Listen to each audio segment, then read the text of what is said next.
The exodus from the guild cage. I stopped going to church years ago. It was not a lapse of faith, but an act of spiritual survival. I walked away not because I had lost sight of God, but because I could no longer find him in the buildings that bore his name. I realized with a trembling clarity that the institution I was attending had become part of what the ancient texts call the synagogue of Satan, not a place of worship, but a mechanism of accusation, division, and worldly power. My departure was the result of a long, painful philosophical inquiry. I looked at the judgmental nature of the congregation and saw the antithesis of the Stoic ideal. Epictetus taught that the mark of wisdom is to cease blaming others for one's own condition.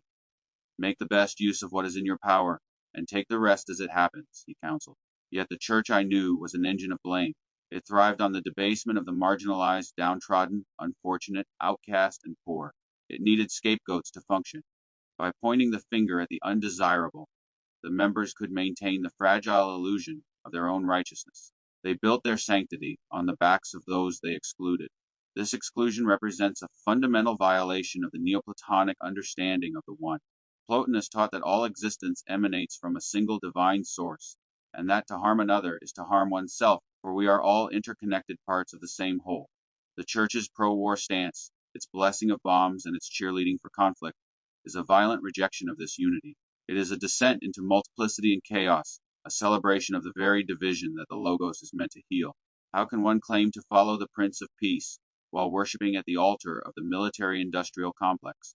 This contradiction exposes not merely hypocrisy, but a profound metaphysical error, the failure to recognize the divine unity underlying all existence. I observed, too, that the Church had become a front for corporatism, consumerism, and materialism.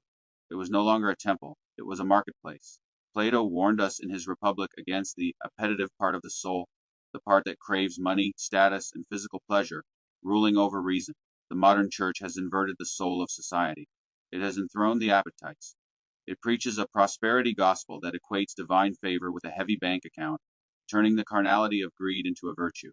It puts cronies in the front of the line, rewarding political allegiance over spiritual depth.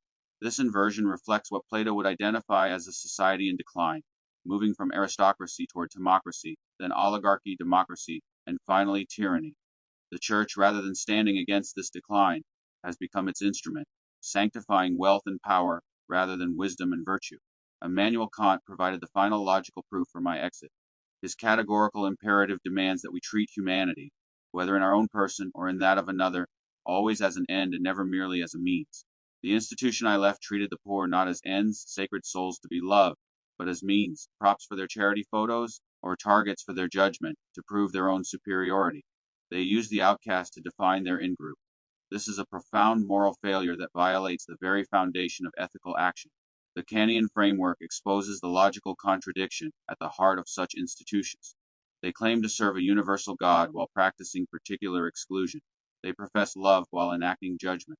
They speak of peace while blessing war. These contradictions cannot be reconciled within a rational moral framework. As Kant would argue, a maxim that cannot be universalized without contradiction cannot be moral. The selective application of love and acceptance fails this test of universalization. Leaving was my act of self-reflective reclamation. I realized that God is not confined to stone temples made by hands. I found that the true church is the community of the human spirit, found often in the very places the institution despises, among the poor, the broken, and the peacemakers.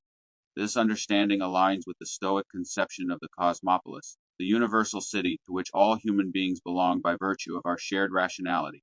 Marcus Aurelius reminded us that the universe is transformation. Our life is what our thoughts make it. By transforming my understanding of spiritual community, I transformed my spiritual life. I rejected the false dichotomy between institutional religion and faith itself. I embraced instead what Plotinus might call the journey of the alone to the alone, the soul's direct communion with the divine source. I am a flawed human in search of truth, and I have learned that I cannot find it in a place that sells lies. I have chosen the wilderness over the country club, and in that silence, I have finally begun to hear the voice of the absolute, not mediated through institutional authority, but present in the direct experience of being. This is not the abandonment of faith, but its purification, not the rejection of community, but the search for its authentic expression. Zerga, in synthesis with the philosophers.